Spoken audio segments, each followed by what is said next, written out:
오늘은 사사기 3장을 강해 설교하겠습니다. 오늘 오전에는 우리 목사님들이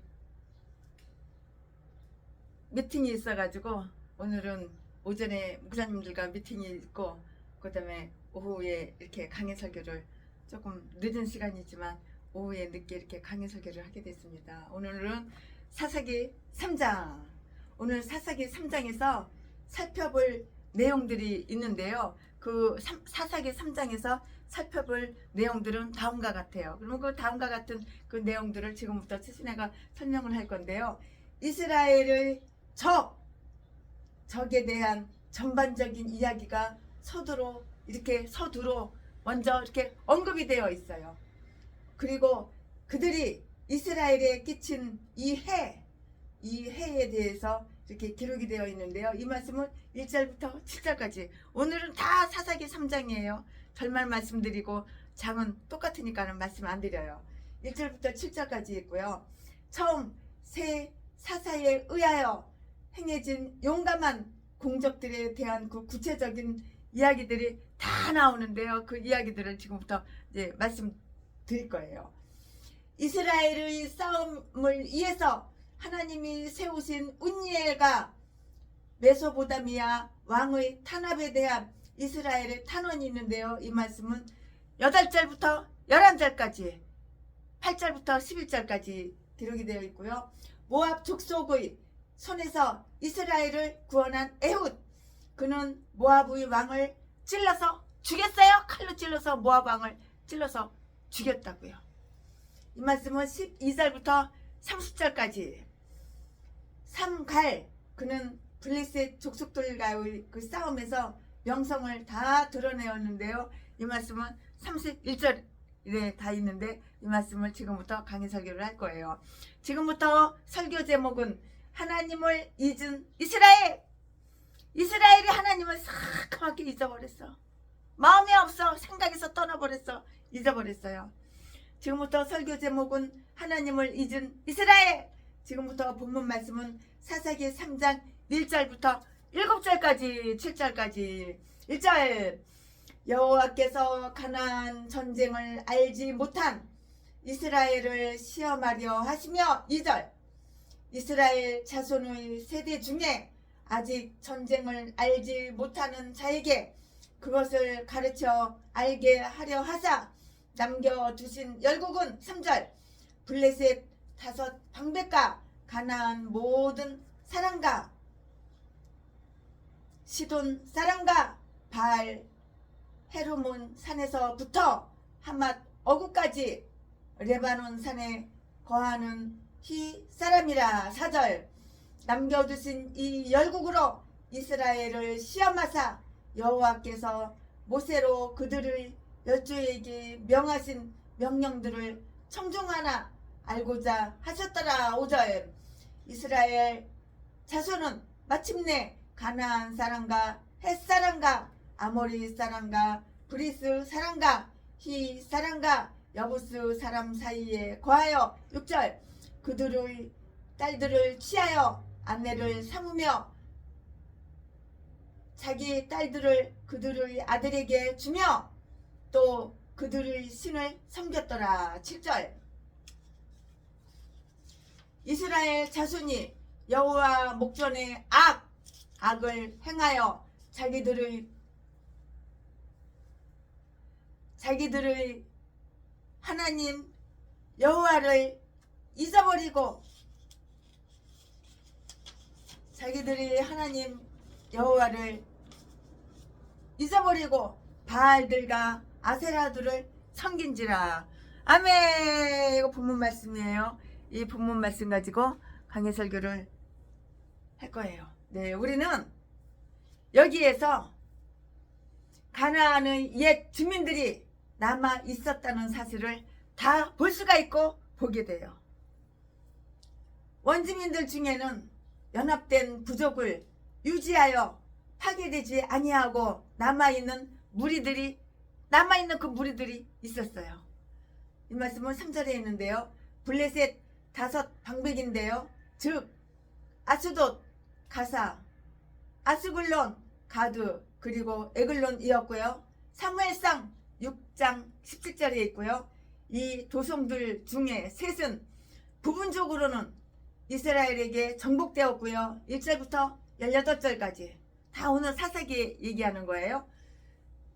그러나 블레셋 사람들, 블레셋인들이 그 땅들을 다시 자기들이 것으로 복귀시킨 듯이 이렇게 보인다고요. 아마 그 후로는 서로 동맹을 맺어서 강화된 다른 두 도성의 도움을 받아서 그렇게 했을 것이다 이렇게 생각이 되는데요. 이 도성들은 어떤 원주민들보다도 더 이스라엘을 당황하게 하였고요. 사사시대 후기에 와서는 더욱 그러했다고요. 이들은 다윗의 때까지 결코 완전히 탈환되지 못했고요. 또한 특별히 가나안 사람들이라고 이렇게 불리는 사람들이 있었는데요. 그들의 영토는 지중해 연안에 있는 시돈 사람들과 함께 다 공유를 하고 있었어요. 공유하고 있었다고요. 그리고 북쪽에는 레바논 산의 대부분을 차지하고 있는 히 족속들이 있었는데요. 그곳은 멀리 떨어져 외진 곳이며 그곳에서 그들은 아마 인근 몇 나라들 중 어떤 나라들에 의해서 도움을 받아서 유지된 그러한 족속이다 이렇게 생각이 들어요. 강희석교 최신의 목사가 준비하면서 그런 생각이 들었어요. 그리고 찾아보니까 그렇게 나와요. 그러나 이런 부족들 외에 그 땅 모든 지방 어느 곳이나 그 민족들 중에 산지에 있는 족속들 5절 말씀에 즉 햇사람과 아모리 사람 등등이 있는데요. 그들은 이스라엘의 그 어리석은 무기인가 참 얼마나 인간이 어리석은지 몰라. 어리석은 그 무기인가 관용 그것을 지나치고 오만한 것이었어요.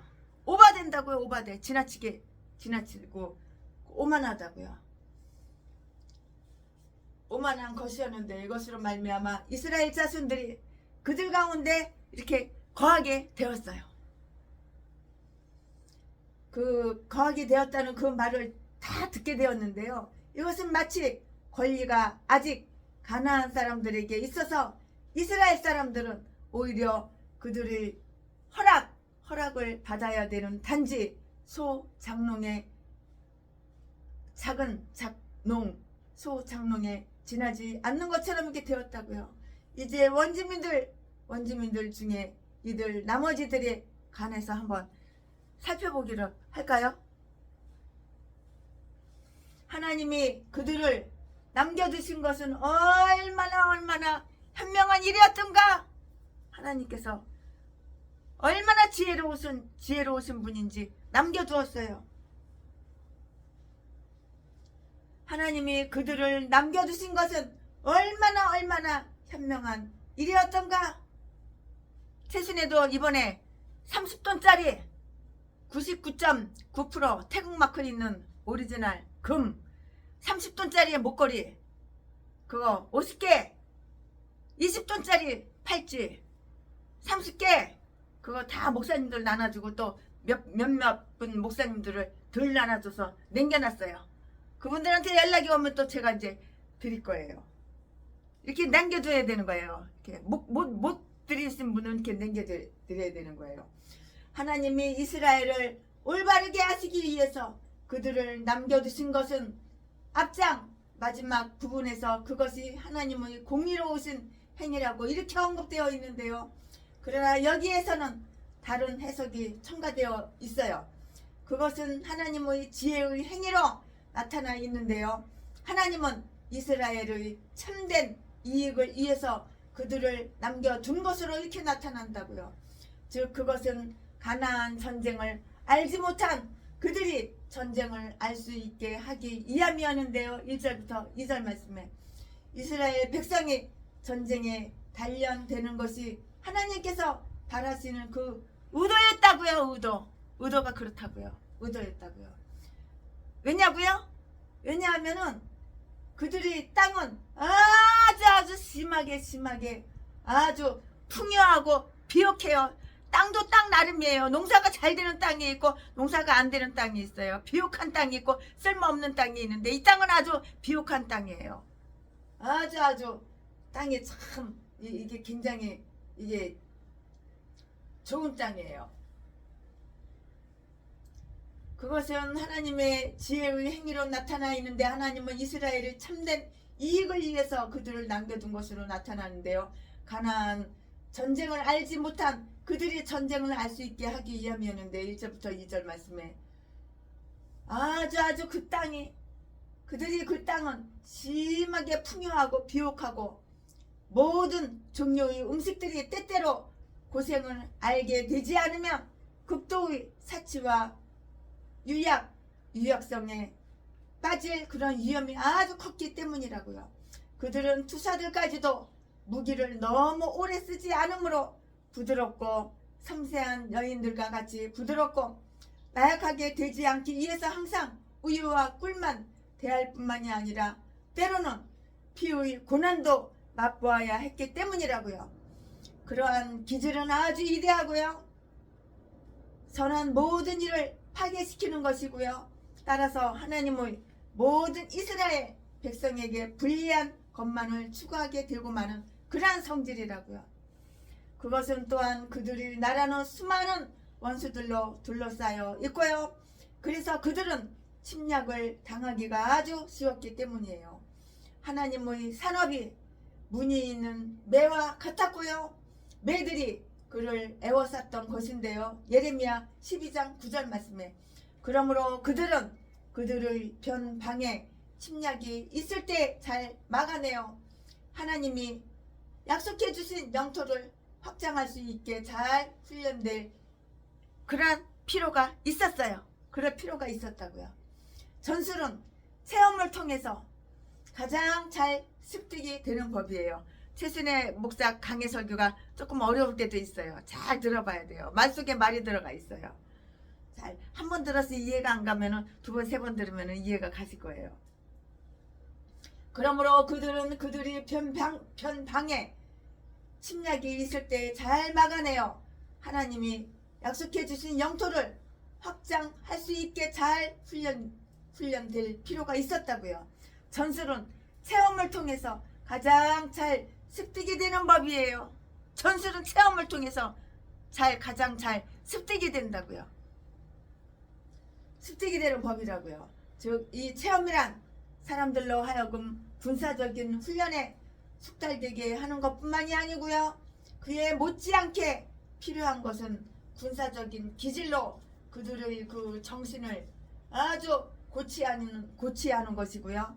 항해사를 육성하는 것이 섬나라의 사업인 것과 같이 군대를 양성하는 것이 이스라엘의 사업이었다고요. 그러므로 하나님께서는 그들에게 가나안 족속들을 다 이렇게 남겨두셨어요. 가나안 족속들을 남겨두셨다고요. 그래서 별다른 난관과 어려움 없이 그들이 저들을 대적하여 더 큰 나라가 될 수 있도록 이렇게 준비를 시켰던 것이라고요. 무엇이든지 다 이렇게 준비를 해야 되는 거예요. 그리고 남겨둘 거는 남겨둬야 되는 거예요. 다 써버리면 안 되는 거예요. 최순애가 금목걸이 50개 30돈짜리 20돈짜리 급할지 다른 분이 사람한테 다 나눠주고 한 개도 안 나눠주면 꼭 나눠주고 싶은 목사님 계시는데 그럼 어떡할 거예요? 남겨둬야죠. 미리 준비해놔야죠. 이제 연락 오면은 만나가지고 드려야죠. 다 나가고 이제 몇 개 안 남았어요. 항해사를 육성하는 것이 섬나라의 사업인 것과 같이 군대를 양성하는 것이 이스라엘의 사업이었다고요. 그러므로 하나님께서는 그들에게 가나안 족속들을 남겨주셨는데요. 그래서 별다른 난관과 어려움 없이 그들이 저들을 대적하여 더 큰 나라가 될 수 있도록 준비시켰던 것이라고요. 다 이렇게 준비시키고 남겨두고 준비하고 남겨두고 준비하고 보행자와 함께 달릴 연습을 함으로써 말과 함께 달릴 수 있게 하려고 이렇게 했어요. 예레미야 12장 5절 말씀에 이스라엘은 싸우지 아니하면 안 되는 운명을 지니고 있는 전투하는 그런 교회의 모습이라고요. 그런 모습.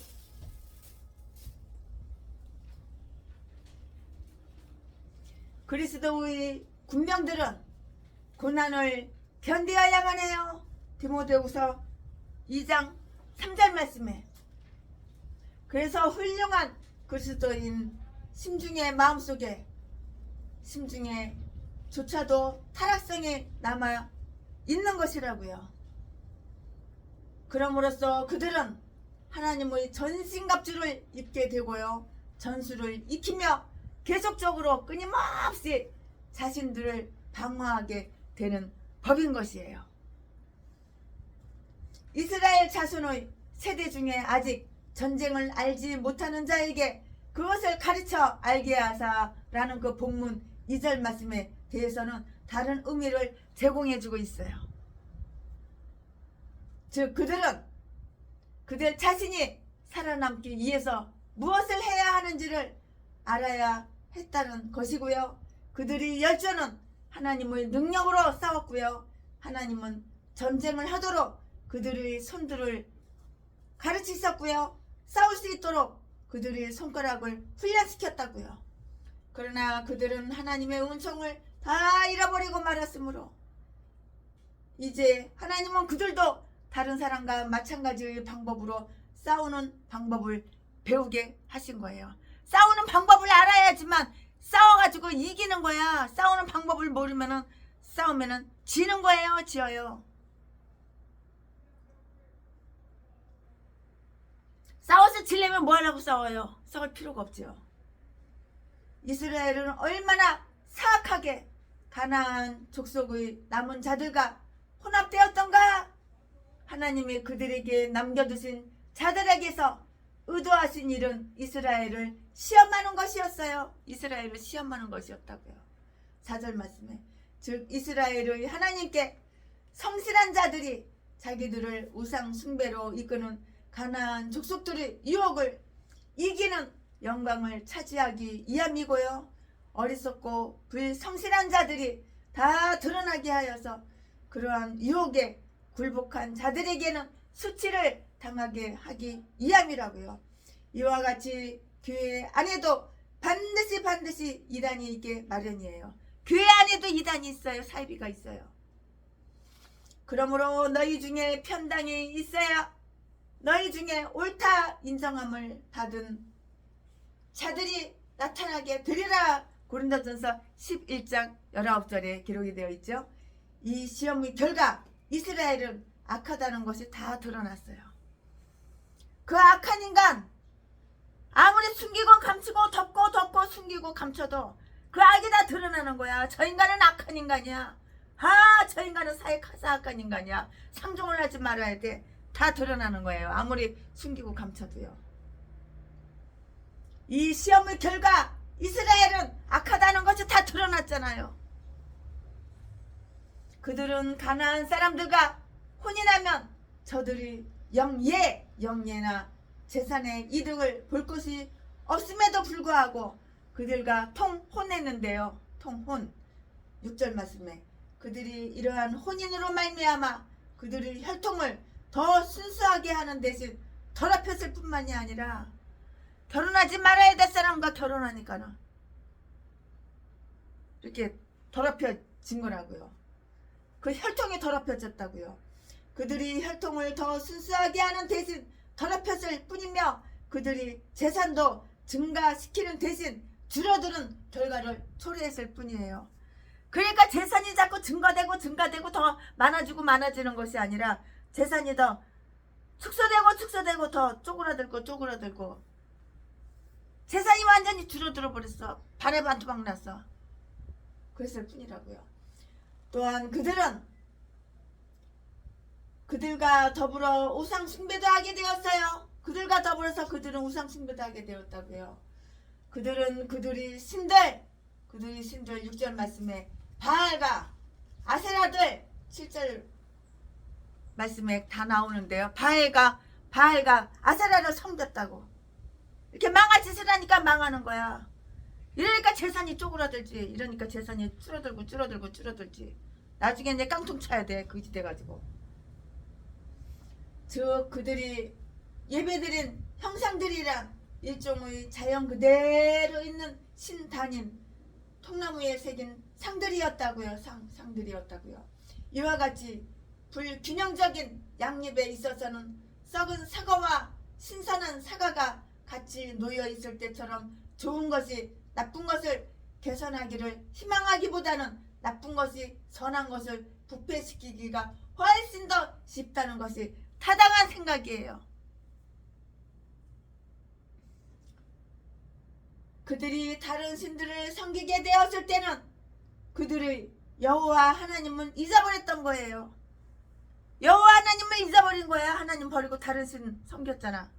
그리고 여호와 하나님을 잊어버린 거야. 뒤질짓만 하는 거야. 네가 너를 죽이는 거야. 그들이 이런 새로운 친척들에게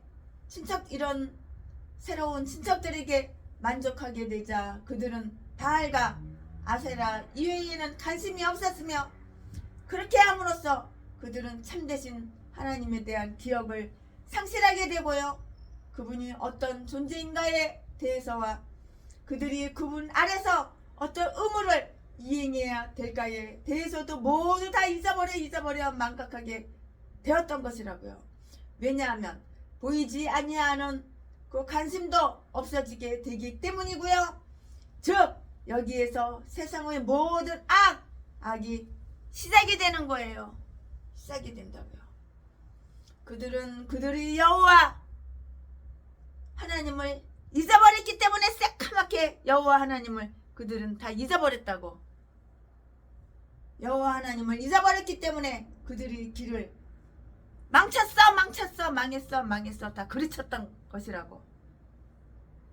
아멘. 지금부터는 설교 제목이 바뀌어요. 본문 말씀이 바뀌어요. 지금부터 설교 제목은 온니엘의 통치. 지금부터 본문 말씀은 사사기 3장 8절부터 11절까지. 8절. 여호와께서 이스라엘에게 진노하사 그들을 메소보다미아 왕 구산 리사다임의 손에 파셨으므로 이스라엘 자손이 구산 리사다임을 8년을 섬기더니. 9절. 이스라엘 자손이 여호와께 부르짖음에 여호와께서 그들을 위하여 한 구원자를 세워 구원하게 하시니 그는 곧 갈렙의 아우 그나스의 아들 운니엘이라. 10절.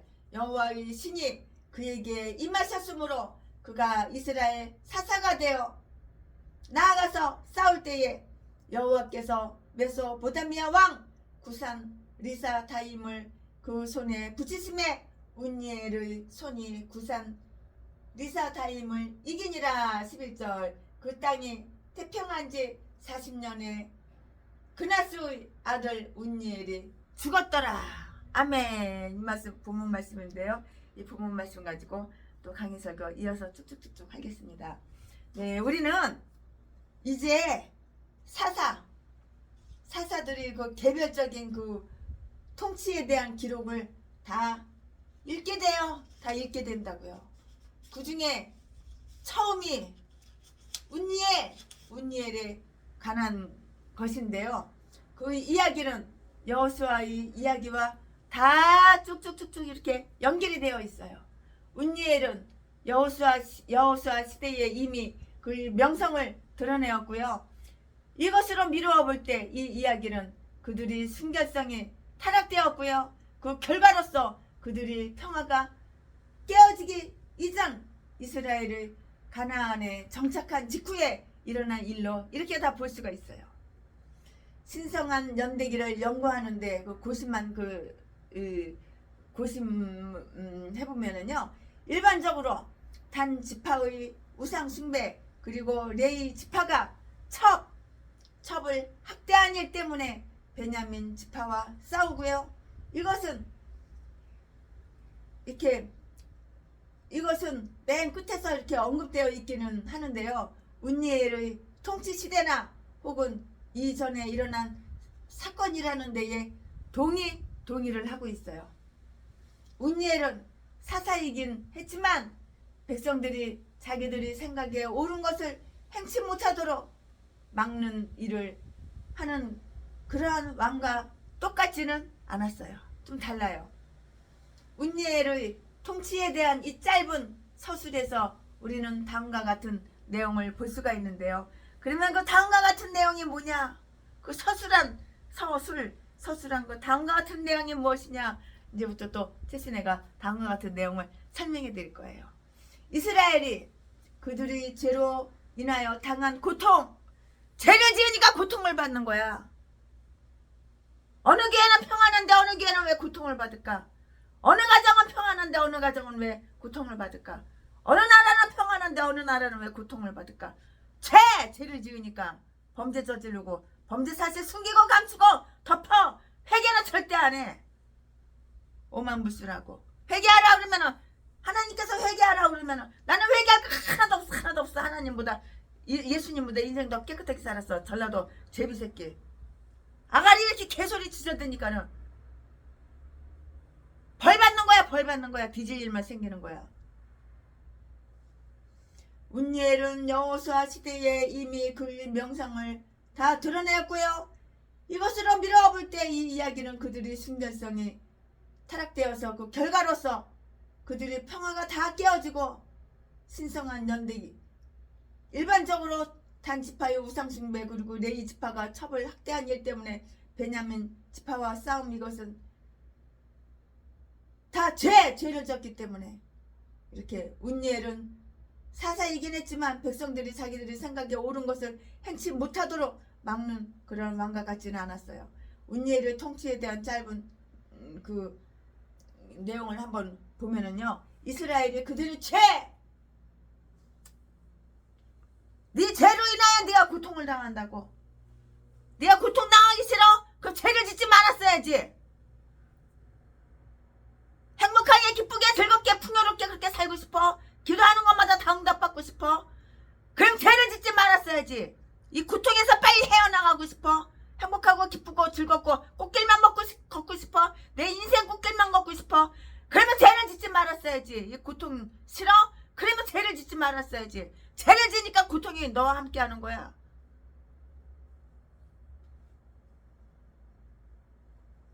이스라엘이 그들이 죄로 인하여 죄로 말미암아 당한 고통, 죄를 지니까 하나님께서 고통을 허락하시고 고통을 주시는 거야. 8절 말씀에 이스라엘은 자기들의 특수성의 울타리를 철거해 버리고 스스로 다른 민족들과 동일하게 되어 버리자 하나님은 그들에게 정당한 분노를 보이셨다고요. 그러니까 하나님께서 열받아가지고 분노를 보이신 거야. 정당한 분노야. 이거는 정당한 분노를 보이셨다고요. 그리하여 저들을 보호하고 있던 방책을 철회 없애버려. 보호하고 있던 방책을 철회해 버리셨고요. 열국 앞에 노출시켜 버리시고요. 아주 보기 싫은 물건처럼 그들을 다 팔아먹어버렸어. 다 팔아버렸다고요. 다 팔아버리셨다고요. 그들에게 제일 처음 손을 댄 자는 구산 리사다임이었어요. 그는 티그리스와 유브라데스 강이라는 이대강 사이에 있어 강들 가운데 있다라는 그 의미를 가진 메소포타미아라고 이렇게 불려주는 수리아 나라의 왕이었다고요. 이 왕은 전쟁을 좋아하는 왕으로서 자기의 영토를 확장하기 위해서 처음에 이후대에 있는 요단 건너편 두 지파를 침입한 것 같은데요. 후에 그는 정차로 그 나라의 심장부로 들어가서 마침내 그들 모두에게 조공을 바치게 했고요. 엄하게 다스렸다고요. 그리고는 군대를 그 나라에 주둔시켰는데요. 고된 일로 야곱을 억압한 라반은 이 땅에 출신 사람이었어요. 그러나 그 땅은 이와 같이 거리가 먼 데 있기 때문에 이스라엘의 고난이 이러한 먼 나라에서 다가올 줄은 꿈에도 생각을 못했지. 꿈에도 생각을 못한 것이야. 이러한 어려움 중에서 그들이 하나님께로 다 이제 돌아왔어요. 이 어려움 중에 이제 그들이 하나님께 돌아온 거예요. 무거운 짐을 나 홀로 지고 견디다 못해 쓰러질 때, 이때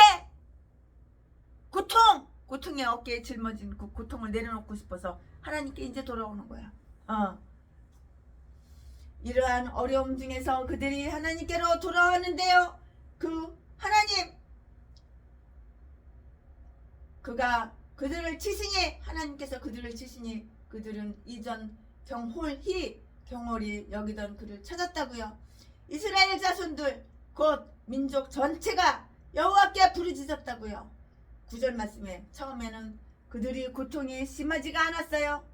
그래서 그들은 그렇게 멀리 떨어져 있는 왕의 멍에쯤은 쉽게 벗어날 수 있다고 이렇게 생각을 했어요. 그러나 8년 동안 조공을 바치게 되었을 때 그들은 고통을 느끼기 시작했다고. 고통이 이제 심각한 거예요. 심한 거야. 전에는 그들이 비웃던 나라에 눌려 부르짖게 되었어요. 고통이 심하니까 이제 부르짖는 거야. 발락의 날에는 바알과 아사라에게 소리치던 그들이 이제 고통 중에서는 그들이 반역했던 여호와께 소리치게 되었던 것이라고요. 참 속보여. 저들의 배신으로 인하여 여호와의 공의로우심이 그들을 이런 고난 중에 끌어다 놓았던 것이며, 또 오직 여호와의 능력과 은총만이 여기에서 그들을 도울 수가 있었다고요. 고통이 그들로 하여금 전에는 거의 말 한마디 없던 하나님께 간절히 도움을 소리치게 만들었다고요. 여호와 하나님이여, 이 고통에서 나를 벗어나게 해주시옵소서. 하나님 버리고 아세라신 우상 섬길 때는 언제고? 이제 와서 고통이 너무 심하니까 이제 와서 부르짖자. 하나님께 부르짖자. 속보여. 인간이 이렇게 간사스럽고 야비한 거야. 그들이 구원을 위해서 하나님께서 자비로 그들을 다시 베푸셔요. 이렇게 좋으신 하나님이 있어요. 자비로 다시 베푸신다고.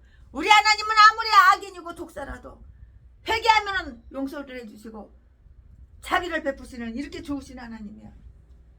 하나님께 돌아오기만 하면 고통을 제거해 주신다고.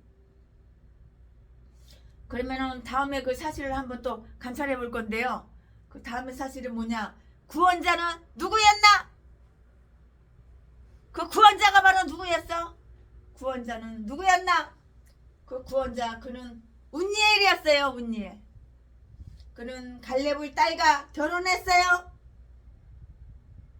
그는 여호와께서 행하신 역사를 본 전통 있는 가문 중에 한 사람이었고요. 의심할 바 없이 그는 하나님에 대한 충성심을 변치 아니하고요. 그 백성의 반역을 보고요, 은밀히 비통해 하던 사람이었고요. 그 민족의 슬픔을 구하기 위해서 공공 앞에 나서라는 그 하나님의 소명을 다 이렇게 오랫동안 기다린 사람이었어요. 하나님께서 그에게 이런 영예를 맡기셨을 때 아마 그의 나이는 매우 많았을 때였을 것이에요. 아마 최순애 목사 생각인데 할아버지 아니었을까? 나이가 매우 많아서 늙은 꼬부랑 할아버지가 아니었을까? 그렇게 생각이 들어요. 그러나 하나님이 사명을 맡기셨을 때에는 그가 늙어서 쇠약해. 노새가 그의 임무 수행에 방해가 될 수는 없었어요. 그의 사명은 사람에 속한 것도 아니고요, 사람으로 말미암음도 아니고요, 오직 여호와의 영이 그에게 임하였다고요. 10절 말씀에. 즉 그에게 그 일을 할 수 있는 지혜와 용기를 주는 영이고, 그것을 실행하게 하는 그 능력의 영이었다고. 그래서 그 자신과 다른 사람들에게 아주 충만한 만족을 주게 되는 것이 그 일에 임할 운니엘에게 이렇게 바라시는, 그게 바로 하나님의 뜻이었어요. 하나님의 뜻. 주님 뜻대로 살기로 했네. 주님 뜻대로 살기로 했네. 주님 뜻대로 살기로 했네. 뒤돌아서지 않겠네. 이게 바로 주님 뜻이었다고. 이게 바로 하나님의 뜻이었다고. 그 일에 임할 운니엘에게 바라시는 하나님의 뜻이었다고요. 예언의 영이 그에게 머물렀어요. 그가 택한 방법은 그럼 어떤 것이었나? 그는 먼저 이스라엘을 판단하여 그들을 책망하고요. 그들이 죄를 해하려 보게 했고요. 그래서 그들을 개혁했다고요. 그 다음에는 어떻게 했어? 싸우러 나갔어요. 이것이 바로 옳은 방법이에요. 원수 중에 가장 나쁜 원수인 집안에 있는 그 죄를 먼저 정복하라고요. 그리고 나면은 밖에 있는 적은 훨씬 더 쉽게 정복할 수가 있을 것이라고요. 이와 같이 그리스도를 우리의 심판자와 율법을 세우는 자가 되게 하라고요. 그러면 그가 우리를 구원하실 것이에요. 이사야서 33장 22절에 다 그렇게 기록이 되어 있어요. 이럴 때에 하나님께서 우리를 구원하신다고. 시도 때도 없이 아무 때나 하나님께서 구원하시는 것이 아니야. 이럴 때에 구원하신다고요. 그는 어떤 훌륭한 성공을 했나? 그는 억압의 멍에를 깨뜨리는 데 성공했고요. 또 억압자의 목을 꺾었음이 분명한데요. 즉 여호와께서 구산 리사다임을 그 손에 붙이심에 라는 그 말을 보면 다 알 수가 있는데요. 이 유다지파 운니엘은 먹이를 움킨 젊은 사자하고 똑같았어요. 젊은 사자가 먹이를 사냥해가지고 이렇게 발톱으로 이렇게 움켜 먹으려고 이제 그거와 똑같았다고요. 운니엘의 훌륭한 역사에 대한 좋은 결과, 땅을 획득하지는 못했지만 그 땅에는 평화가 왔고요. 개혁의 결실이 아주 풍성했고요. 그 연수가 바로 얼마였어? 40년이었어. 40년 간이었다고요. 만일 그들이 하나님을 가까이 하고 의무에 충실하였다면 그런 복된 삶이 영구적이었을 것이다. 안 그런가요? 영구적일 것이라고요. 아멘. 지금부터는 설교 제목이 바뀌어요. 본문 말씀이 바뀌어요. 지금부터 설교 제목은 에훗의 통치. 에훗의 통치. 본문 말씀은 사사기 3장 12절부터 30절까지. 설교 제목은 지금부터 설교 제목은 에훗의 통치. 12절. 이스라엘 자손이 또 여호와의 목전에 악을 행하니라. 여호와의 목전에 악을 행하면 네가 너를 죽이는 거야. 네가 너를 죽이는 자살행위야. 왜 자꾸만 여호와의 목전에 왜 악을 행해? 선을 행해야지. 하나님 그 하나님이 그거 악을 행하는지 선을 행하는지 그거 모를 것 같아? 다 아시지? 전지전능하신 분인데. 12절. 이스라엘 자손이 또 여호와의 목전에 악을 행하니라. 이스라엘 자손이 여호와의 목전에 악을 행함으로 여호와께서 모압 왕 에글론을 강성케 하사 그들을 대적하게 하심에. 13절. 글론이 암몬과 아말렉 자손들을 모아가지고 와서 이스라엘을 쳐서 종려나무 성읍을 점령한지라. 14절. 이에 이스라엘 자손이 모압 왕 에글론을 18년을 섬기니라. 15절. 이스라엘 자손이 여호와께 부르짖음에 여호와께서 그들을 위하여 한 구원자를 세우셨으니 그는 곧 베냐민 사람 게라의 아들 왼손잡이 에훗이라. 이스라엘 자손이 그를 의탁하여 모압 왕 에글론에게 공물을 바칠 때에. 16절. 에훗이 상이 한 규빗 때는 좌우에 날선 칼을 만들어 우편 다리 옷 속에 차고. 17절. 공물을 모압 왕 에글론에게 바쳤는데 에글론은 심히 비둔한 자였더라. 18절 에훗이 곡물 바치기를 마친 후에 곡물을 메고 온 자들을 보내고 19절 자기는 길갈 근처 돌 뜨는 곳에서부터 돌아와서 가로되 왕이여 내가 은밀한 일을 왕에게 구하려 하나이다. 왕이 명하여 정령케 하라 하매 모셔선 자들이 다 물러간지라. 20절 에훗이 왕의 앞으로 나아가니 왕은 서늘한 다락방에 홀로 앉아 있는 중이라. 에훗이 가로되 내가 하나님의 명을 받들어 왕에게 구할 일이 있나이다 하매 왕이 그 좌석에서 일어나니. 21절 에훗이 왼손으로 우편 다리에서 칼을 빼어 왕의 몸을 찌르매. 22절 칼자루도 나를 따라 들어가서 그 끝이 등 뒤까지 나갔고 그가 칼을 그 몸에서 빼어내지 아니하였으므로 기름이 칼날에 엉기었더라. 23절 에훗이 현관에 나와서 다락문들을 닫아 잠그니라. 24절 에훗이 나간 후에 왕의 신하들이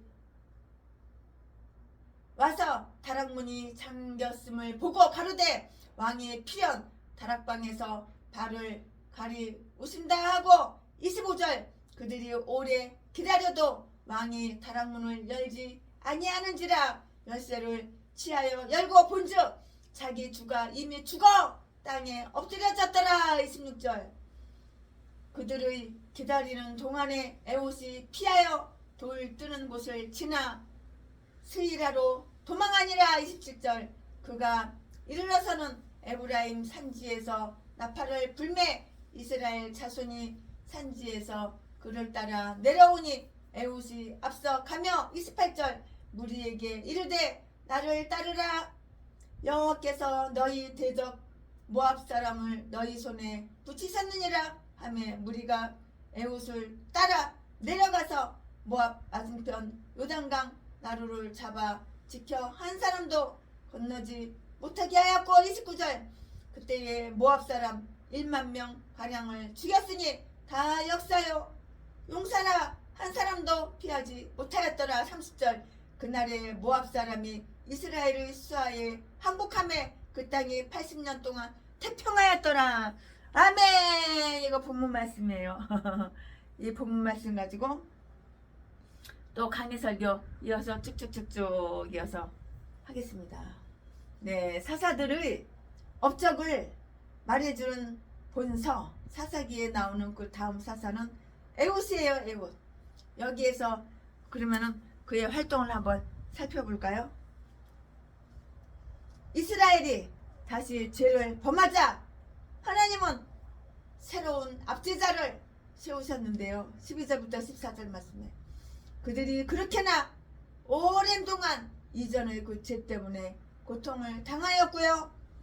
온니엘이 그들을 치리했을 때 그렇게나 분명하게 약속하여 하나님으로부터 구원의 자비를 그렇게나 많이 받은 후에 다시 그들이 악을 범했다는 것은 그들의 행악을 더욱 악화시키는 것이었다고요.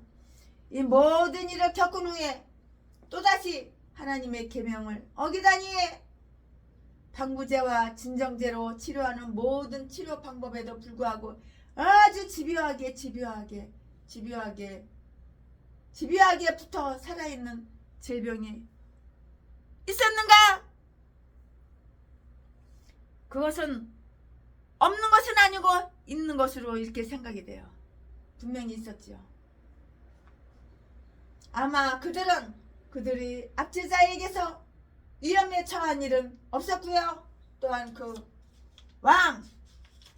그들의 왕국의 권세가 약화되어 기울어지는 것을 이렇게 보았기 때문에 그들이 옛 죄에 더욱 대담해질 수 있다고 이렇게 생각을 할 거예요. 이렇게 그런 생각이 들어갈 거예요. 그러나 하나님은 그들을 징벌하는 직책의 방법이 다양함을 다 보여주셨어요. 하나님은 모압 왕 에글론을 강성케 하셨다고요. 이 압제자는 이전 압제자보다 더 그들 가까이에 위치해 있는 적이었다고요. 그러므로 그들에게 더욱 불행스러웠을 것인데요. 이같이 하나님의 심판은 그들을 회개의 방향으로 부르시기 위해서 점차 강하게 접근하신다고요. 이스라엘이 장막에 거하면서 하나님께 대한 그들이 충성을 존속하고 있었을 때는 모압 왕 발락이 강성하였지만 그들에게 패배당하였던 것이라고요. 그러나 지금은 그들이 하나님을 저버리고 그들 주위에 있는 여러 민족들의 신들을 섬기고 있어서 하나님께서 모압의 다른 왕을 아주 강성케 하셨고요. 그는 악한 사람이었지만 이스라엘의 책직이 되게 하기 위하여 그의 손에 힘을 주셨다고요. 모압 왕이 이스라엘을 치려고 손에 잡고 있는 막대기는 하나님의 진노였다고요. 진노. 그의 뜻은 이같지 아니하며 그 마음의 생각도 이같지 아니하였던 것이에요. 이사야서 10장 6절 7절 말씀에 이스라엘 사람들은 악을 행했는데요. 아마 모압 사람들은 더 악한 행위를 행했을지도 모르겠어요. 그러나 하나님은 보통 이 세상에서 당신 자신의 백성의 죄를 벌하시어 비록 육체는 파멸될지라도 영은 구원을 받을 것이기 때문에 이스라엘을 약하게 하고 모압은 강성하게 하였던 것이에요. 육체는 죄로 말미암아 병들어서 뒤져. 하지만 그 영은 구원을 받는다고. 하나님께서 죄를 용서해 주시고 영은 구원받는다고요.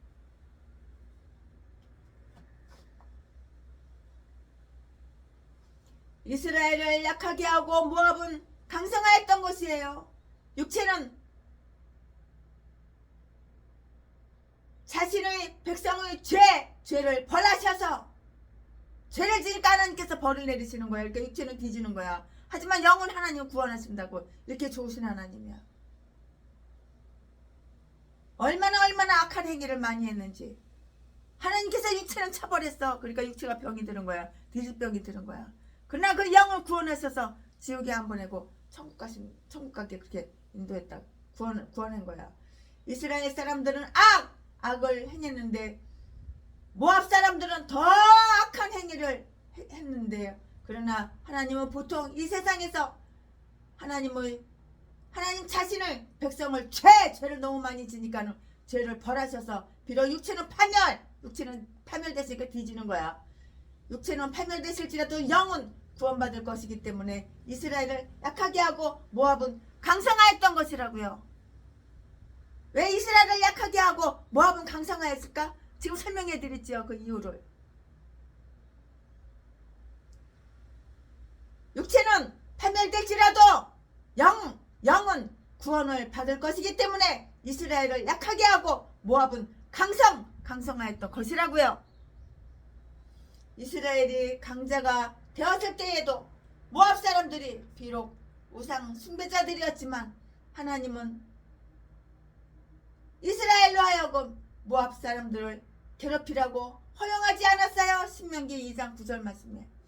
그러나 지금은 모압 사람들로 하여금 이스라엘을 치게 허락하셨고 그들을 이스라엘 징계의 목적으로 강성케 하셨다고. 오 하나님, 당신의 심판은 이대하고도 깊어요. 모압 왕은 그의 조력자로 암몬 족속과 아말렉 족속을 택했다고 13절 말씀에. 이것이 그를 바로 강하게 했어요. 우리는 이제 여기서 그들이 어떻게 승리했나를 이렇게 보아야 되겠어요. 어떻게 그들이 승리했을까? 이제부터는 그걸 보아야 되겠다고요.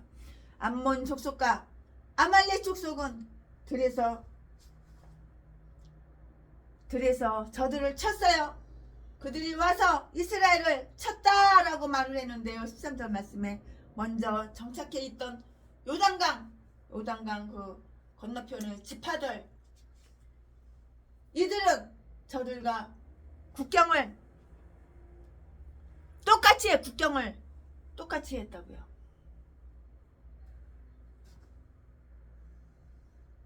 또한 요단강 이쪽 편에 있는 지파들도 쳤어요. 왜냐하면 그들 스스로가 종려나무 성읍의 주인이 되었기 때문이라고요. 아마 이 성은 여리고가 있는 지역 가까이에 세워진 한 그 요새였을 것이에요. 그것은 그렇게 불려졌다고요. 신명기 34장 3절 말씀에 모압 족속들은 이스라엘에게 굴레를 씌우고요. 그들 본토와의 교통의 보존을 위해서 요단강의 통로를 확보하려고 수비대를 여기에 파송했다고요. 이 종려나무 성읍이 적군의 손에 함락되기 전에 렌 족속들이 그 성읍을 떠난 것은 아주 잘한 일이었다고요. 1장 16절 말씀, 사사기 1장 16절 말씀이에요. 이스라엘 자손들은 하나님의 자비의 기적으로 획득한 것을 자기들이 죄악으로 인하여 얼마나 빨리 잃어버리게 되었는지 우리 한번 생각해 보자고요. 얼마나 빨리 잃어버리게 되었는지 생각해 보자고요. 자기들의 죄악 때문에 그 이유는 하나님은 자비의 기적으로 획득한 것을 자기들이 죄악으로 인하여 얼마나 빨리 다 잃어버리게 되었는지 한번 생각해 보자고요. 다 나아게 나름이야. 나아게 나름. 그들은 이스라엘을 부렸어요. 14절 말씀에. 즉 그들은 이스라엘로부터 곡물을 강요했고요. 그 땅에서 나는 각종 과일이나 그런 것들 대신해서 뭘 요구했어? 돈을 요구했어. 두는 구멍에 나면 돈밖에 몰라. 그죠? 돈을 요구했다고. 돈을.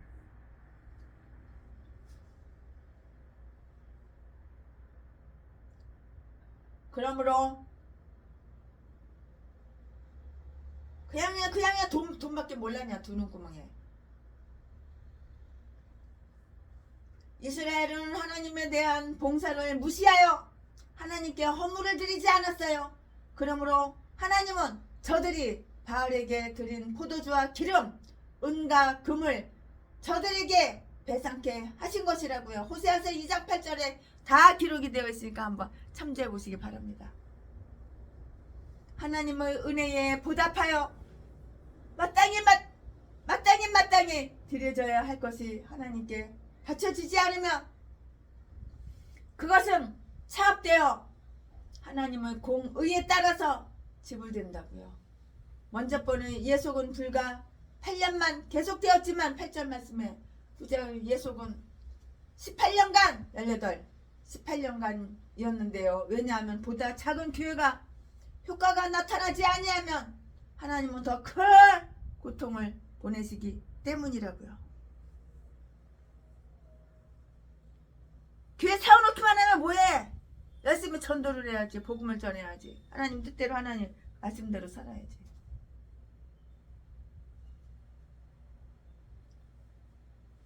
교회를 세워놨는데 효과가 없어? 30년 가도 성도가 한 명도 없어? 그럼 하나님은 고통을 주는 거야. 교회를 없애기 위해서. 작은 교회의 효과가 나타나지 아니하면 하나님은 더 큰 고통을 보내시기 때문이라고요. 이스라엘이 다시 강구했을 때 하나님은 새 구원자를 세우셨는데요. 15절 말씀에 그 이름은 에훗이었어요. 에훗. 그럼 에훗은 누구야? 베냐민 사람이에요. 에훗은 베냐민 사람이었다고요. 이 종려나무 성읍은 이 족속의 못으로 배당된 땅이었어요. 아마도 그 때문에 그들은 가장 큰 순환을 겪었을 것이에요. 그리하여 그 멍에를 벗으려는 마음이 먼저 들었을 것이고요. 연대기 학자들의 기브아의 약함을 도우기 위하여 베냐민과 함께 출전했던 이스라엘의 싸움은 이 싸움보다도 먼저 있었던 일이고요. 그 싸움 때문에 베냐민 지파의 장정은 600명으로 축소 쪼그라들었다고. 600명으로 이렇게 줄였다고 이렇게 추측이 되는데요. 그래서 우리는 지금 베냐민 지파가 모든 지파들 중에서도 가장 약한 지파라고 충분하게 이렇게 생각을 할 수가 있어요. 그러나 하나님은 이스라엘과 완전히 화해하신다는 표로서 그 지파에서 또 하나님의 능력은 약한 가운데서 강함을 세움받게 된다는 것을 보이시며 부족한 지체에게 종기를 더하신다는 것, 고린도전서 12장 24절을 보이시기 위해서 이 구원자를 그들에게 다 세우셨다고요.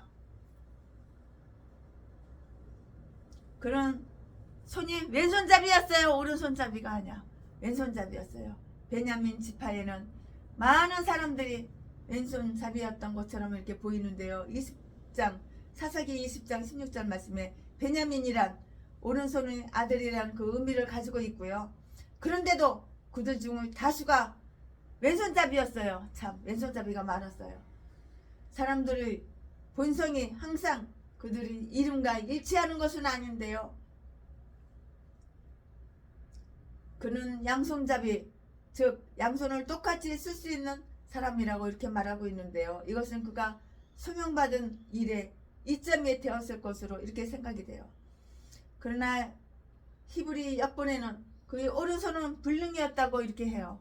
그 말은 그런 질병이나 사용치 않은 것 때문에 거의 못 쓰게 되었거나 전혀 사용할 수 없게 된 것을 이렇게 암시하는데요. 그러나 그의 왼손만은 쓸 수 있었지만 손이 두 개인데 오른손은 못 써.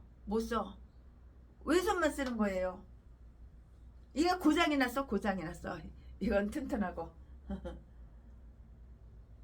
그러나 그의 왼손만 쓸 수 있었지만 전쟁에는 과히 적합지 못했을 것이에요. 왜냐하면 불가피하게 그는 자기의 칼을 거북하게 다루지 않으면 안 될 것이기 때문이고요. 그럼에도 하나님은 그 왼손잡이를 선택해서 당신의 오른손잡이로 이렇게 삼으셨어요. 그래도 하나님은 선택을 했어. 왼손잡이고 오른손은 못 쓰는데도 하나님은 선택해서 쓰신다고. 그는 자기의 칼을 거북하게 다루지 않으면 안 될 것이기 때문이었는데요. 그럼에도 하나님은 이 왼손잡이를 선택해서 하나님의 오른손잡이로 이렇게 삼으셨다고요. 하나님은 그를 당신을 위하여 강하게 하셨는데요. 시편 80편 17절에 이스라엘에게 승리를 주는 것은 그가 들어 쓰시는 도구들이 오른손이 아니라 바로 뭐였어? 하나님의 오른손이에요. 하나님의 오른손이었다고요. 시편 44편 3편 말씀에 시편 44편 3절 말씀에 우리는 여기에서 에훗이 모압 사람들이 손에서 이스라엘을 구원하기 위해서 무슨 일을 행했는지를 우리는 다 볼 수가 있고 알 수가 있어요. 에훗은 압제자들의 죄악의 그릇이 가득하여져서 이스라엘에게 은혜 베풀 시간이 되었을 때에 압제자들을 멸망시킴으로써 압제당하는 자들을 다 구원하신 거예요. 압제당하는 자들을 계속 구원하신 거예요. 그는 모압 왕 에글론을 죽게 했어요. 내가 여기 말하거니와 에훗은 그를 죽게 했다. 에훗이 살인을 하거나 암살을 범한 것이 아니고요. 주는 하나님의 공의를 세우는 심판자고요. 소명자로서 도저히 하나님과 이스라엘에 대하여 용서할 수 없는 원수에게 내리는 그 하나님의 심판을 집행한 사람이라고 이 이야기는 상세하게 기술되어 있다고요. 에훗은 그 왕에게 접근할 좋은 기회를 가졌어요. 그는 슬기로운 행동의 사람이고요. 왕들 앞에 서기에 합당한 인물이었기 때문에 그의 백성은 그를 뽑아서 그들을 다스리는 자인 모압의 왕의 눈에 은총을 입기 위하여 온 이스라엘의 이름으로 그들이 공물을 바치게 되었다고요. 15절 말씀에 이 공물은 본래 민카라고 불리우는 것인데요. 그 율법서에서는 하나님께 은총을 입기 위하여 드리는 재물을 일컫는 말로 이렇게 사용되었어요. 이스라엘의 자손들이 그들의 절기에 그들을 사랑하시는 하나님께 예물을 드리지 않았는데요. 그러나 이제 그들의 태만에 대한 벌로서 그들은 자기들을 미워하는 이교도 왕에게 예물을 드리지 않으면 안 되게 되었다고요. 에훗은 그가 의도하는 바를 숨기고 의심을 잘 감추기 위하여 상례적인 예식과 의무적인 존경의 예를 표하여 에글론에게 공물을 다 이렇게 바치려고 갔어요. 처음부터 그는 에글론을 죽이기로 작정한 것으로 이렇게 봐야 돼요. 처음부터 계획을 세웠겠지. 에글론을 죽여야 되겠다. 처음부터 에글론을 죽이려고 이렇게 마음속에 작정을 하고 간 거야. 안 그랬겠어요? 앞뒤 말씀을 보면은 그렇게 처음부터 그는 에글론을 죽이기로 작정한 것으로 보아야 된다고요.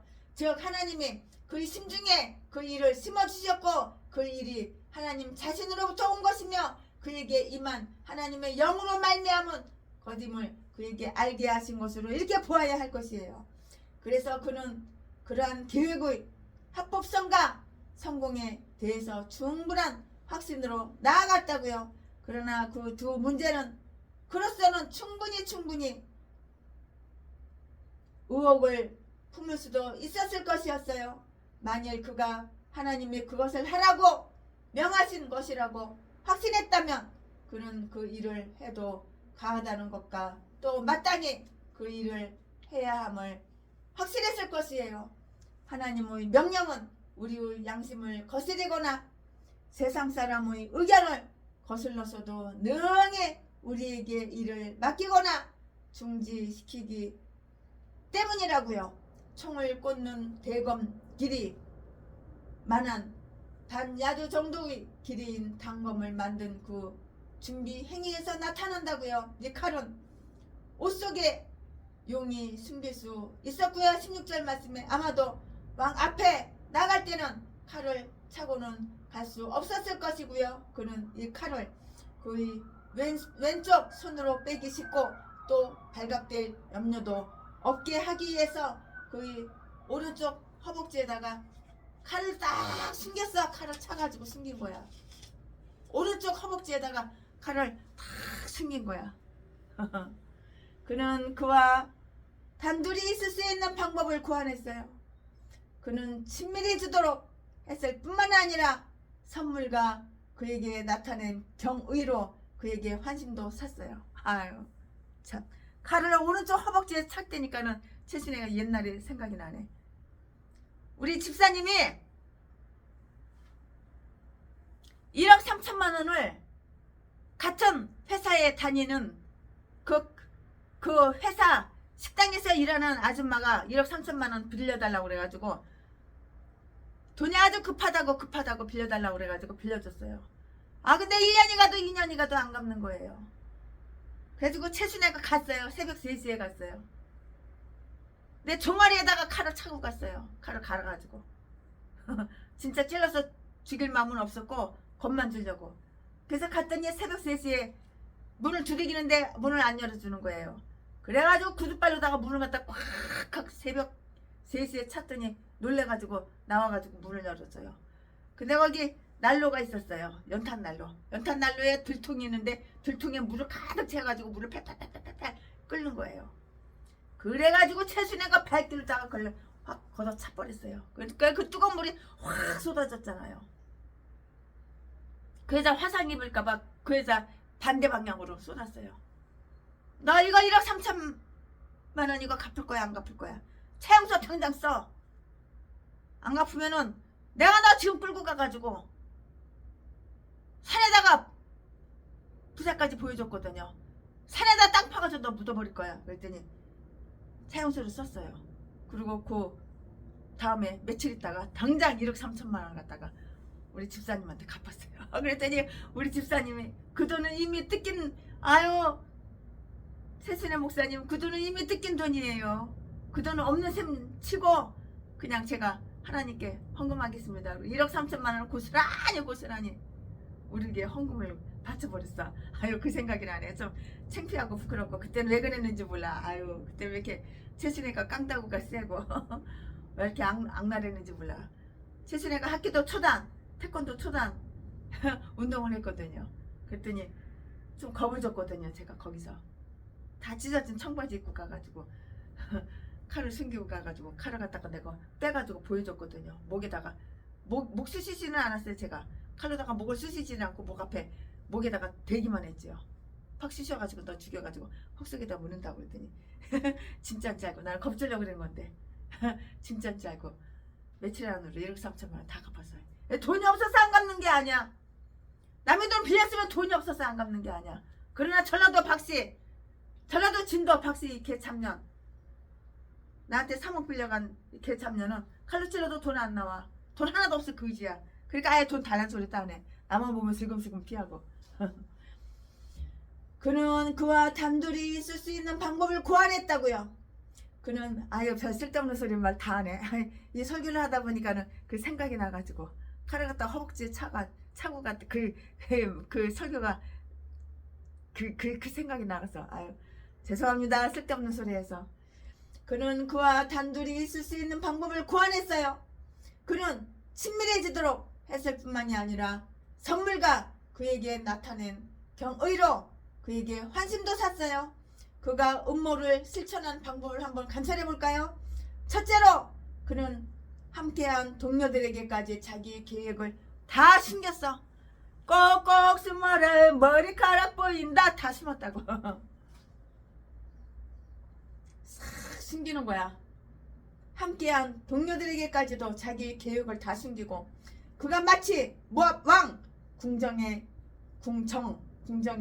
무엇을 두고 온 것처럼 하여서 그 왕에게 돌아갈 때에도 그 동료들에게는 집으로 돌아가라고 이렇게 명령을 했는데 18절 말씀에 이 일을 실행하는 데는 다만 한 사람의 손만 딱 한 사람의 손만 필요했어요. 더 많은 사람들이 그 일에 참여했다면 비밀을 안전하게 유지할 수 없었을 뿐만이 아니고요. 그렇게 용이하게 도피하지도 못했을 것이 분명해요.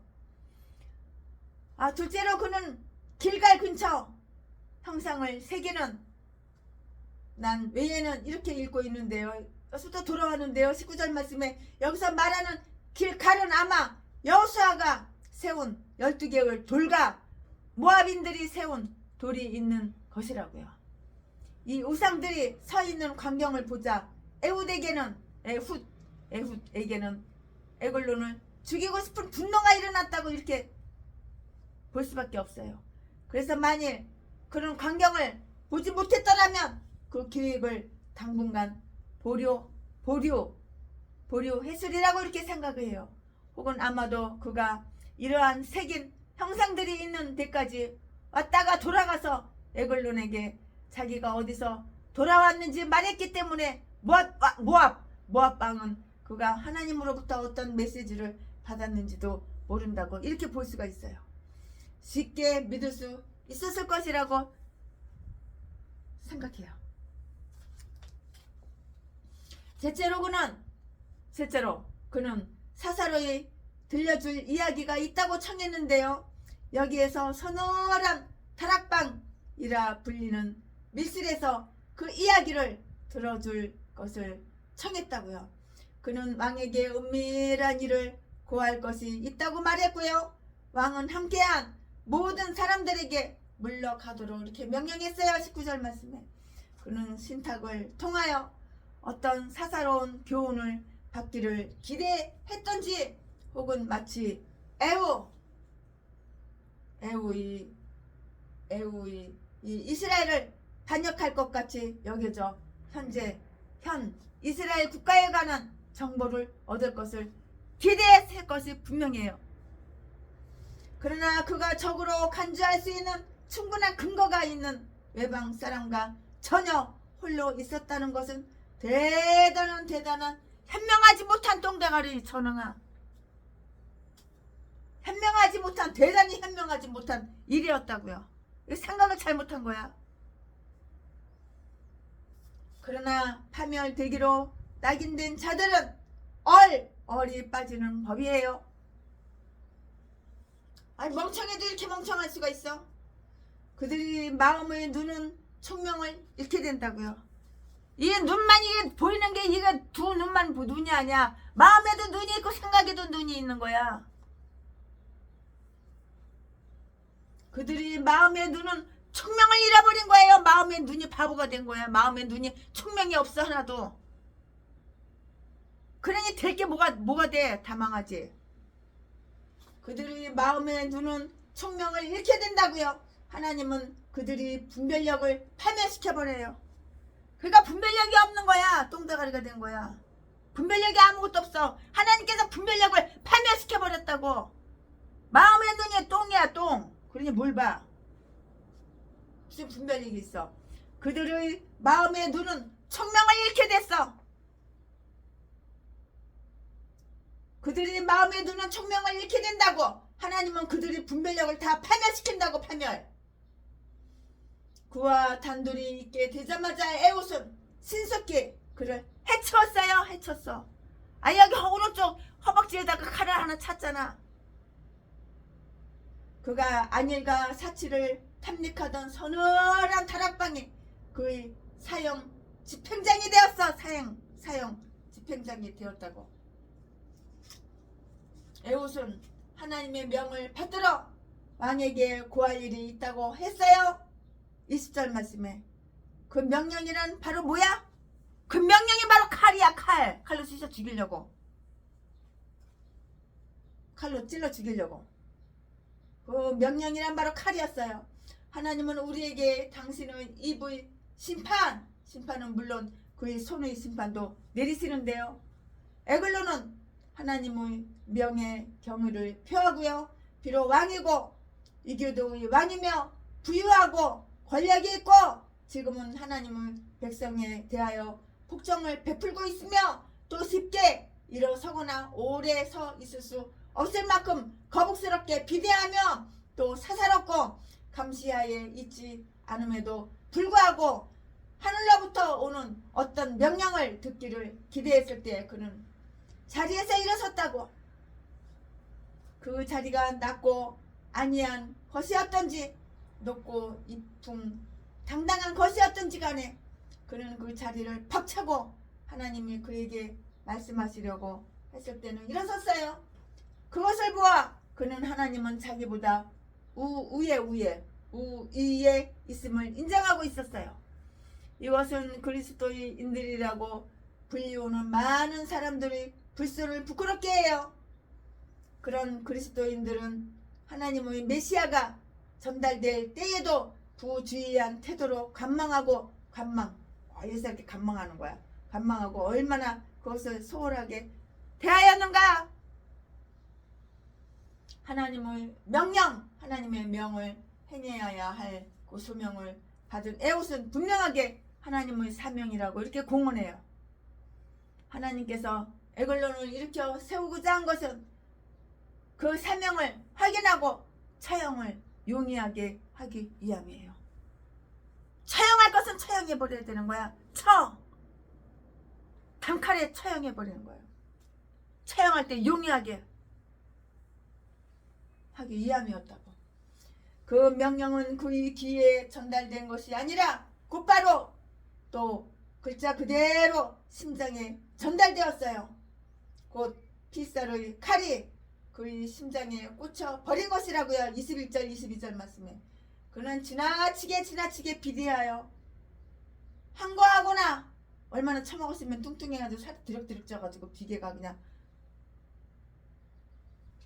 그는 지나치게 뚱뚱하고 비대하여 항거하거나 술을 쓸 수 없게 되었다고요. 아마 그것은 그의 사치하고도 지나친 생활의 결과였을 거예요. 하루에 3끼만 처먹어야 되는데 4개, 5개, 6개 처먹어. 저 봉천동 아파트 밑에서 사는 그 전라도 개목사. 아유 몸무게가 160kg가 나가. 허리가 내 2배야. 나 2배. 얼마나 처먹는지. 그 명령은 그의 귀에 전달된 것이 아니라 곧바로 또 글자 그대로 심장에 전달되었는데요. 곧 필사로의 칼이 그의 심장에 꽂혀 버린 것이었고요. 21절 22절 말씀에 그는 지나치게 비대하여 항거하거나 술을 쓸 수 없게 되었다고요. 아마도 그것은 그의 사치하고 지나친 생활의 결과였을 때 분명하고요. 비대한 것이 이세 당당한 것을 과시하는 것으로 생각했을 때 하나님은 바로 그 상태를 통하여 이풍 있는 그 체격에 담은 자신의 그 비극을 준비하고 있는 것에 불과하다는 것을 보여주셨다고요. 이게 살이 쪄가지고 뚱뚱하는 건 비극이야, 비극. 이게 건강한 게 아니야. 전라도 진도 박씨 이 개목사 이 여자가 세상에 몸무게가 160kg, 170kg 나가. 아유, 허리가 내 2배야, 내 2배. 얼마나 처먹는지 아주. 삼겹살을 갖다가 혼자서 6인분, 7인분 다 처먹어. 놀래다 빠졌어, 놀래다 빠졌어, 내가. 그러나 그것은 그의 세속적인 안정과 어리석음의 한 상징이었다고요. 그의 심장은 온통 배때기 심장 몸뚱이 다 그냥 비계로 그냥 기름으로 그냥 비계로 그냥 기름으로 그냥 지방으로 그냥. 그러나 그것은 그의 세속적인 안정과 어리석음의 한 상징이었는데요. 그의 심장은 온통 비계 지방분으로 가득 차 있고요. 그의 지방분 속에 갇혀 있다고 생각까지 이렇게 했다고요. 이사야서 19장 70절, 이사야서 17장 10절 말씀을 참조해 보시기 바랍니다. 에글론이라는 송아지를 의미하는데요. 그는 하나님의 공의에 합당한 제물이 될 만한 살찐 송아지처럼 칼에 쓰러졌어요. 단칼에 그냥 쓰러진 거야. 칼을 오른쪽 허벅지에다가 몰래 차고 갔잖아. 그걸로 찔러버리니까는 단칼에 그냥 쓰러져 버린 거지. 그래서 분토가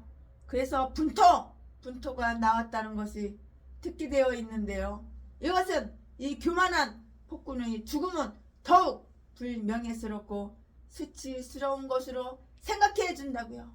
그는 그 자신의 몸에 관하여 너무나 사치하고 호기심을 가지고 아니라고 정결하게 하려고 했으나 이제 그는 자신의 피와 배설물에서 뒹구는 모습을 보이게 된 것이에요. 이와 같이 하나님은 제왕들을 멸시하실 수 있다고요. 에웃이 행한 이 행위는 정당화될 수가 있어요. 왜냐하면 그 행위는 하나님으로부터 아주 특별한 명령을 받은 것이고요. 그를 처치한 것은 하나님이 당신의 백성의 원수에게 복수하시는 합당한 방법이라고 이렇게 인정된 것이고요. 그런 방법을 통해서 하나님은 당신의 공의를 세상에 나타내심을 인정하셨기 때문이에요. 그러나 지금은 그와 같은 일은 정당화되지 않을 것이라고요. 지금은 이와 같은 사명이 주어지지 않을 것이고요. 그와 같은 일에 호소하는 것은 하나님께 욕되게 할 수 있는 것이고요. 악한들, 아주 악한들 중에서 가장 악한 자들이 후원하는 결과가 될 수 있는 거예요. 악한 자들을 후원해? 차라리 돈을 갖다가 쓰레기통에다 그냥 버려. 악한 자들 후원하지 말고. 악한 자들 후원한다고 선하게 살 것 같아?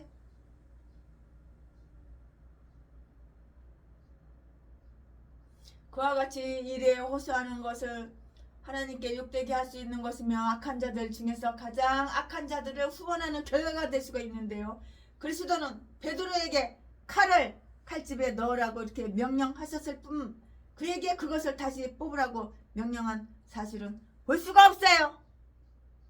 하나님께서 베드로한테 그 칼을 갖다 칼집에 넣으라 그랬지. 그 칼을 다시 뽑아가지고 쑤셔라 찔러라 그런 소리 그렇게 명령한 적 없다고요. 에웃이 처형하고 났을 때 허벅지에 몰래 숨겨가지고 간 그 칼을 뽑아가지고 에봇이 처형해버렸잖아요. 죽여버렸잖아요. 에봇이 처형하고 났을 때 놀랍게도 하나님의 섭리는 그가 도피할 수 있도록, 도망갈 수 있도록, 톡 갈 수 있도록 은혜를 베푸셨어. 폭군은 말없이 쓰러졌어요. 주위에 있는 그의 부하들에게 들릴 만한 어떤 비명이나 소리도 내지 않았다고요. 그는 얼마나 조용히 함정으로 들어와 숨을 거두었는가? 그것은 아마 그 자신의 비대 때문이었을 거예요. 아주 뚱뚱한 도라무통 같은 거 칼로다가 쑤시니까는 비계라고, 비계 많다고 안 되죠? 칼로 쑤시면 뒤지는 거지. 폭군은 말없이 쓰러졌다고요. 칼 몇 방 맞고선 쓰러져 뒤진 거야. 주위에 있는 그의 부하들에게 들릴 만한 어떤 비명이나 소리도 내지 않았고, 그는 얼마나 조용히 함정으로 들어와서 숨을 거두었는가? 그것은 아마 그 자신의 비대 때문이었을 것이고요. 비록 그가 세상에서 큰 소리를 쳤고 살아서는 두려운 권세를 가졌지만 죽을 때는 그 자신의 비대, 뚱뚱한 살이, 아주 그냥 살이 드럭 찐 거, 아주 그냥 도랑통처럼 비계 기름덩어리, 그냥 그 비대 때문에 죽음의 신음소리와 더불어 숨이 끊어진 것이에요. 뚱뚱하다고 살쪘다고 안 뒤지는 줄 알아? 칼 몇 방 맞아봐. 칼로 몇 번 쑤셔봐. 금방 뒤지지. 이 복수의 영웅적인 집행인 에hod에게는 양심의 가책이 없었을 뿐만이 아니라 오히려 하나님의 보호하심에 대한 강한 신념을 가진 그 자체로서 그 다락에 나오면서 문을 닫고 문을 잠가버렸어.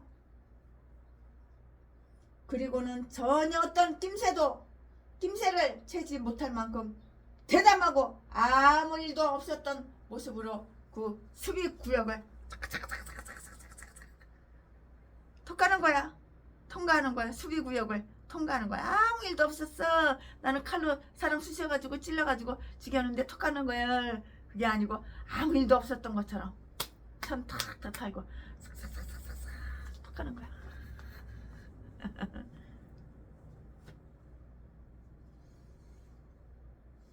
얼마나 담대해. 그리고는 전혀 어떤 낌새를 채지 못할 만큼 대담하고 아무 일 없었던 모습으로 그 수비 구역을 통과했다고요. 에봇이 가고 대기실에 있던 신하들이 와서 다락문이 잠긴 것을 보고 왕이 쉬는 줄 알았으며 왕이 어떤 메시지를 들고 편안하게 편히 누워 자면서 천천히 생각하기로 하여 그 일로 생각에 잠긴 줄 알았다고. 24절. 그러므로 문을 열 수가 없었어요. 이와 같이 왕의 잠에 방해를 주지 않으려는 그들의 배려로 인하여 왕의 죽음을 보복할 기회를 다 놓치고 마는 거예요. 복수할 기회를 다 놓치고 마는 거예요. 그렇게 생각했기 때문에. 잠자는 줄 알았지 죽었는 줄 알았어? 몰랐지. 그래서 사람은 잠자니까, 왕이 잠자고 있으니까는 잠자는 거 방해할까봐 문 열고 들어가질 않았지. 여기에서 우리는 인간적인 위풍을 너무 내세워 사람들과의 거리를 두게 될 때 때때로 그것은 사람들이 생각하는 것 그 이상으로 해가 될 때가 있음을 알자고요. 신하들은 드디어 문을 열어 왕이 참으로 영원한 잠이 들고 말았다는 것을 발견했어요. 그럼 왕이 영원한 잠을 잔 거야. 죽은 거야, 뒤진 거야, 칼 맞아서 뒤진 거야. 그걸 이제 발견한 거야. 25절에. 이 비극적인 광경에 그들은 전율을 느꼈고 당황하였으며 그들 자신들이 생각이 모자라 바로 문을 열어보지 못한 것을 뉘우쳤어요. 후회하면 뭐해? 때는 늦으리 짜자자자잔짠. 후회해봤자 이미 때는 늦었어. 손쓸 겨를도 없고 복수할 겨를도 없어. 바로 문을 열어보지 못한 것을 뉘우쳤다고.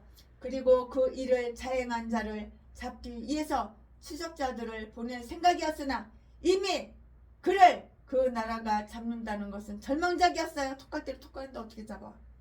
어디로 톡가는 줄 알고 잡아?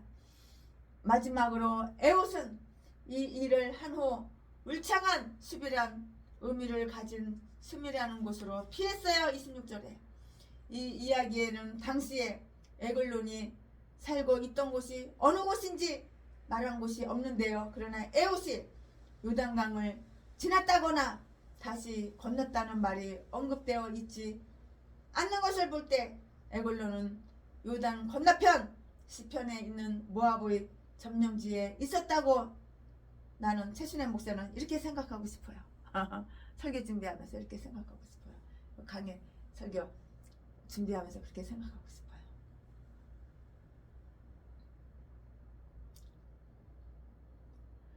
즉 그는 자기의 본래의 땅보다 더 기름진 가나안 땅 안에 있는 종려나무 성읍에 당시 수도를 정하고 있었다고 이렇게 생각이 돼요. 그러므로 거기에서 길갈 근처에 있는 채석장은 멀고 멀지 않았을 거예요. 그가 안주한 거기에는 그는 하나님의 백성이의 군림할 그 요새로 충분하다고 이렇게 생각을 한다고요. 그러나 그는 거기에서 어떻게 했어? 죽임을 당했어. 그는 더 큰 장소에서 양과 같이 도살되기 위해서 양육되고 있었으니 입증이 되었다고요. 이렇게 다 입증이 된 거예요. 에옷은 모압 왕을 죽이고요. 에옷이 모압 왕을 죽였잖아요.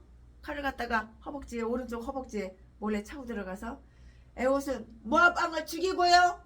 그들 가운데 있는 모압 사람들이 군대에 일대 혼란을 일으켰는데요. 그래서 결국 그들이 압제의 멍에를 다 벗겼던 거예요. 그는 모압 사람들이 본향에서 어느 정도 떨어져 있는 에브라임 산지에서 즉시 군대를 소집하였고요. 그 자신이 앞장섰다고요. 27절 말씀에. 그가 분 나팔은 실로 해방을 선포하는 신년의 나팔이었고요. 억압당한 이스라엘 백성들에게는 기쁨의 소리였다고요. 그들은 오랫동안 그들이 원수들이 부는 나팔소리 외에는 나팔소리를 듣지 못했던 것이라고요. 그는 경건한 사람답게 이 모든 일을 신앙으로 행한 사람이었으므로 스스로 용기를 가졌고 모든 병사들에게 그들을 위해 싸우는 하나님의 능력에서 나오는 용기를 다 이렇게 부어줬어요. 28절에 나를 따르라 여호와께서 너희 대적 모압 사람을 너희 손에 붙이셨느니라. 즉 우리는 하나님이 우리와 함께 하심을 확신한다고. 그러므로 담대히 나가자. 승리는 확실하다. 분명하다. 지략 있는 장군답게 그는 먼저 요단강의 여울들을 확보했어요. 그래서 모든 길목에 강력한 수비군을 배치했고요. 이것은 이스라엘 땅 안에 있는 모압 사람들, 에웃은 이들만 생각하고 있었는데요. 에웃 사람들과 요단 건너편에 있는 그들 본국 사이의 연락을 두절시키기 위함이었다고요. 또 그들에게 어떤 경보가 들어가 도주하기로 하더라도 그들이 그쪽으로 도망하지 못하게 하기 위함이고요. 그들이 싸우기로 작정했다면 그쪽에서 원병이 들어오지 못하게 하기 위함이었다고요. 그는 자기들이 궁전이나 낙원과 같이 즐기던 그곳을 그들이 감옥과 같이 그 땅을 다 봉쇄했던 것이에요.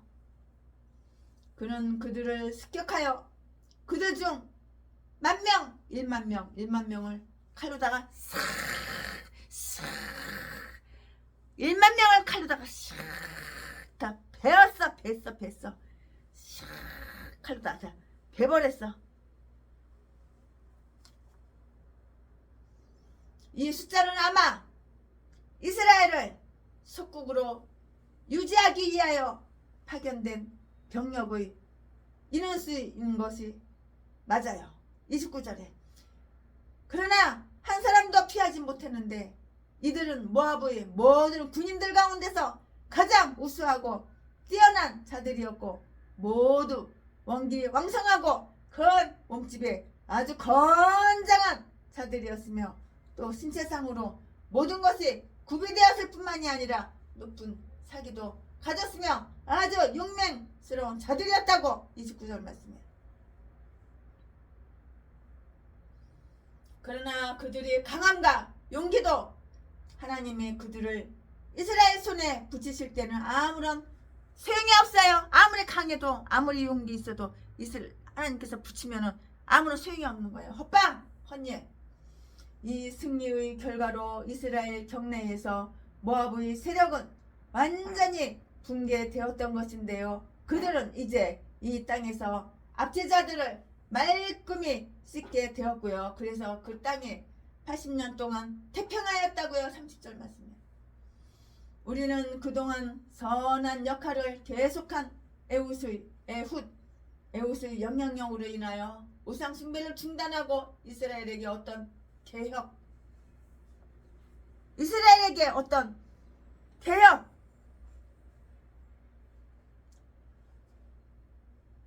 개혁이 있었으리라고 이렇게 생각할 수가 있는데요.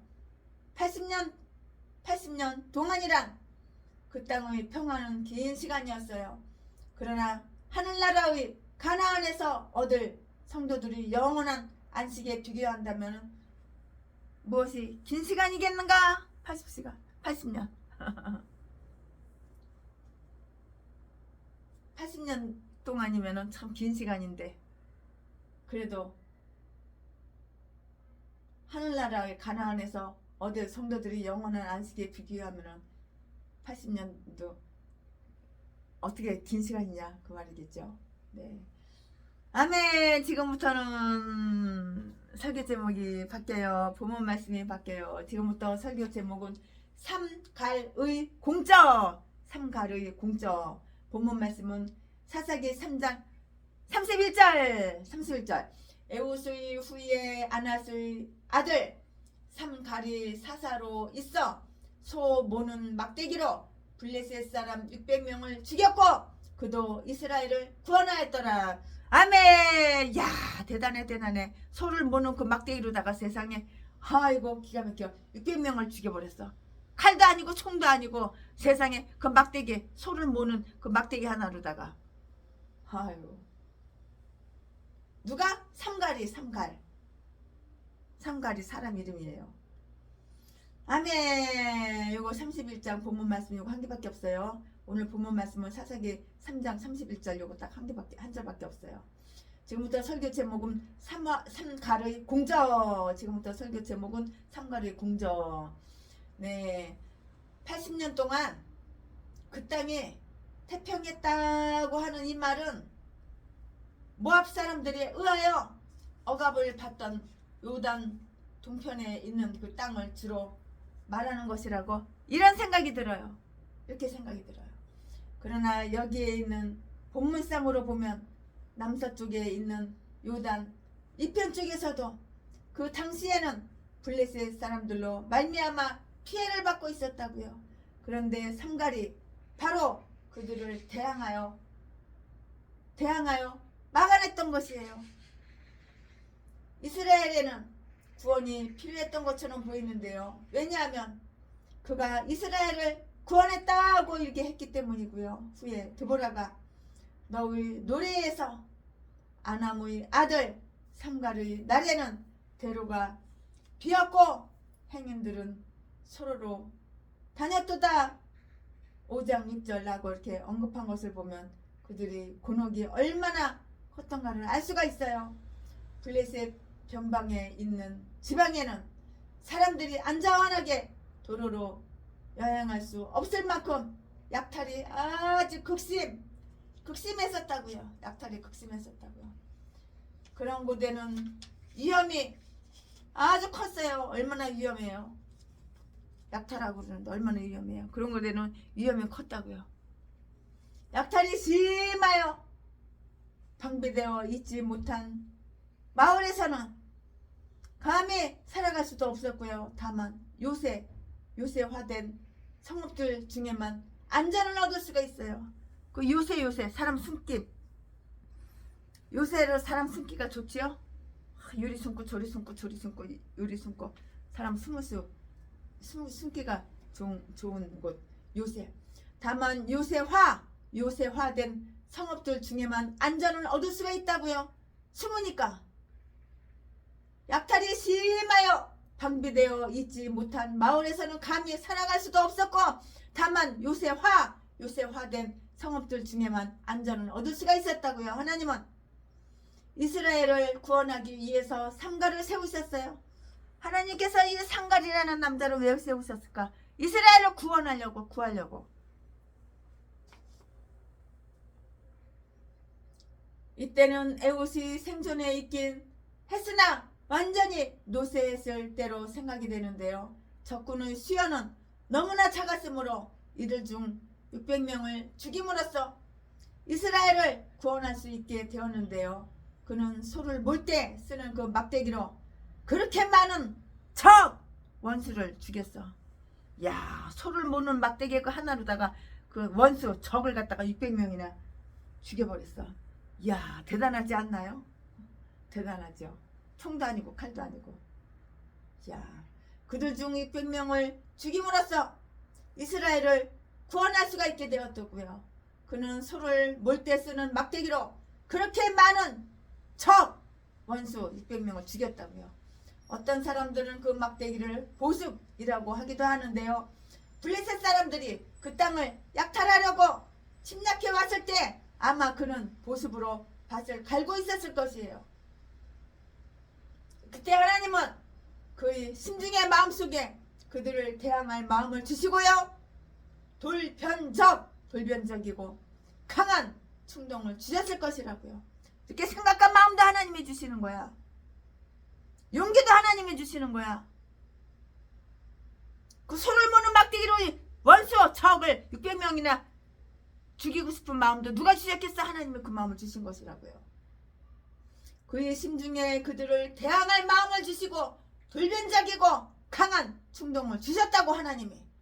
그러나 그는 칼이나 창을 가지고 있지 않았기 때문에 손 가까이에 있는 경작 도구들 중에서 어떤 것을 잡아 그것으로 상처 하나도 없이 수백 명을 죽이고 600명을 죽이고 일을 끝낼 수 있었을 것이라고요. 그러면 여기에서 다음과 같은 사실을 한번 보게 되는데요. 그 다음과 같은 사실을 한번 보자고요. 혈통, 교육, 그리고 직업이 비천하고 두드러진 것이 못되는 사람이라도 하나님은 영광과 교회의 이익에 탁월하게 쓰이게 하실 수가 있다고요. 성령을 넘치게 가지신 하나님은 당신이 기뻐하실 때 바꿔는 사람들로도 사사와 장군으로 세우실 수가 있고요. 어부를 사도로 세우실 수도 있는 것이에요.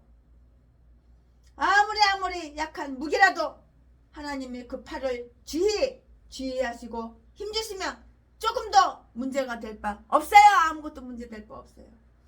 소를 모는 막대기도 하나님이 기뻐하실 때 골리앗이 칼보다도 더 강해지는 것이라고. 때때로 하나님은 능력의 탁월함이 하나님께 속한 것임을 나타내시기 위해서 인간이 생각할 수 없는 이러한 비천한 도구를 통해서도 하나님은 이렇게 멋있게 역사를 하시는 분이에요. 얼마나 멋있어요. 소를 모는 막대기로 600명을 원수로 적을 때려 죽였으니 얼마나 멋있어요. 하나님 이렇게 비천한 도구, 막대기, 소를 모는 막대기가 얼마나 도구가 비천해요. 비천한 도구를 통해서도 이렇게 하나님은 역사를 하시는 분이시라고. 아멘. 최신의 목사가 강해설교 사사기 3장 강해설교 준비한 것은 여기까지가 끝입니다. 허락하신 새 땅에 들어가려면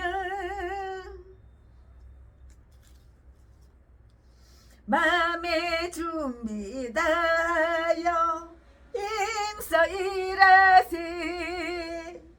여호수아 본받아 앞으로 가세.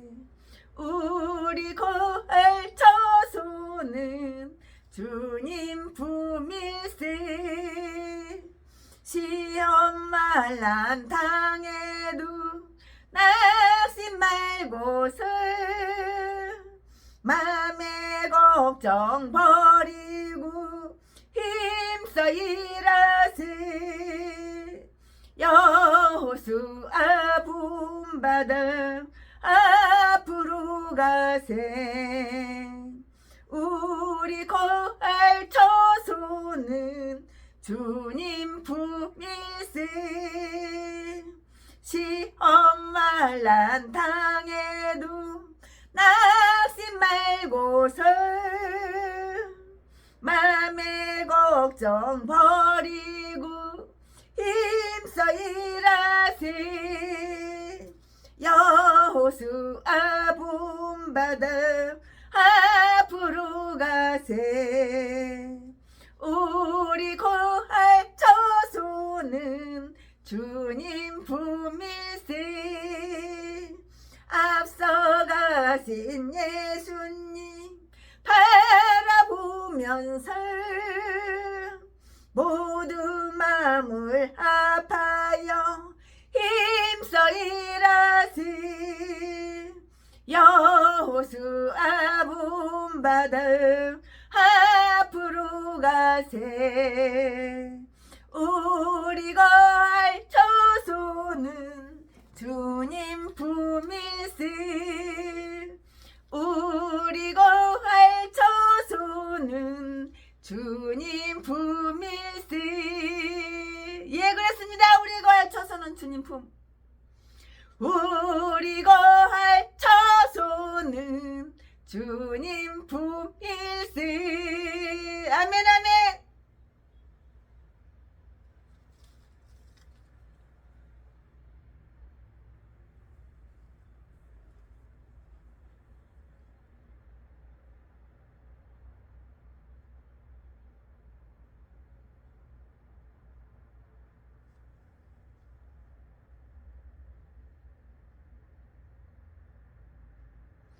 우리 거할 처소는 주님 품.